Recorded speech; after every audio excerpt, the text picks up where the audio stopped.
Welcomes to சாவிஸ் recipe. இப்போ நம்ம traditional lemon ஊறுகாய் எப்படி பண்ணுறதுன்னு பார்க்க போகிறோம். நான் ஒரு 6 லெமன் எடுத்திருக்கேன். ஒரு லெமனை ஒரு 8 பீஸாக கட் பண்ணிக்கோங்க. உங்களுக்கு பெருசாக வேணும் அப்படின்னா பெருசாக கூட கட் பண்ணிக்கலாம், இந்த மாதிரியும் போடலாம். நான் ஒரு 8 பீஸாக கட் பண்ணிக்கிறேன். 8 பீஸாக கட் பண்ணதுக்கப்புறம் இந்த 6 லெமனை ஒரு பிளாஸ்டிக் டப்பாவில் போட்டு உப்பு போட்டு வைக்க போகிறேன். உப்பு இருந்தால் போதும். இந்த உப்பை போட்டுட்டு உங்களுக்கு வேணும்னா கொஞ்சமாக லைட்டாக தண்ணி ஊற்றிக்கலாம். இவ்வளோ தண்ணி இருந்தால் போதும். சும்மா ஒரு 2 ஸ்பூன் ஊற்றிக்கோங்க.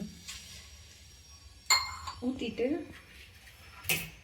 இதை நம்ம ஒரு 10 days ஊறணும். உப்பு நல்லா ஸ்ப்ரெட் ஆகுற மாதிரி இந்த மாதிரி பண்ணுங்க. இந்த மாதிரி ஒரு 4 daysக்கு ஒரு வாட்டி இந்த மாதிரி பண்ணுங்க. ஊறுகாய்க்கு தேவையான மசாலா இப்போ ரெடி பண்ணலாம். ஃபஸ்ட்டு கடுகு 2 ஸ்பூனு, வெந்தயம் 2 ஸ்பூன் எடுத்துக்கணும். கடுகு அடுப்பில் சிம்மில் வச்சுட்டு 2 ஸ்பூனை போட்டு பொரிக்க விடணும். கடுகு நல்லா வெடிக்கும்.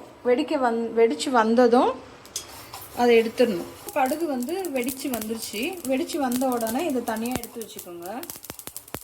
வெந்தயம் 2 ஸ்பூனு அதே மாதிரி லைட் ப்ரௌன் வர்ற வரைக்கும் ஃப்ரை பண்ணணும். வந்துருச்சு. இந்த மாதிரி லைட் ப்ரௌனாக வந்த உடனே இதை எடுத்து மிக்ஸி ஜாரில் மாற்றிக்கணும். மாற்றிட்டு ஆறுனதுக்கப்புறம் இதை நல்லா அரைச்சிக்கணும். இப்போ ஊறுகாய் எப்படி செய்கிறதுன்னு பார்க்கலாம். ஃபஸ்ட்டு நல்லெண்ணெய் எடுத்துக்கணும். நல்லெண்ணெய் எடுத்து ஊறுகாவை தாளிக்க போகிறோம். ஒரு 3 கரண்டி அளவுக்கு, நம்ம குழம்பு கரண்டி இருக்கும்ல, அதில் ஒரு 3 கரண்டி அளவுக்கு நல்லெண்ணெய் எடுத்துட்டு அதில் தாளிக்க போகிறோம். எண்ணெய் நல்லா சூடாயிடுச்சு. சூடானதுக்கப்புறமா கடுகு ஃபஸ்ட்டு போட்டு தாளிக்கணும். ஓகே, பொரிஞ்சு வந்ததும் வெந்தயம் போடுறோம். வெந்தயம் போட்ட உடனே நம்ம காஞ்ச மிளகா ஒரு 4 எடுத்து போட்டிருக்கேன். 4 போட்டுட்டு கொஞ்சம் கருவேப்பிலை போடுறோம். இதை ஃபஸ்ட்டு தாளிச்சுட்டு நம்ம ஊறுகாய்க்கு ஊற வச்சுருக்கோம்ல, இது ஒரு 10லேருந்து 20 நாள் வரைக்கும் ஊறலாம். எவ்வளோ நாள் வேணால் ஊறலாம். 10லேருந்து 20 நாள் ஊறி இருக்கு. ஊறிட்ட உடனே இந்த லெமன் எடுத்து இதில் போடுறோம். ஒரு 5 நிமிஷம் வதங்கட்டும்.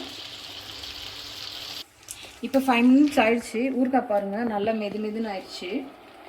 இப்போ ஒரு 5லேருந்து 6 ஸ்பூன் அளவுக்கு சில்லி பவுடர் போடுறோம். மிளகாத்தூள் போடுறோம், தனி மிளகாத்தூள்.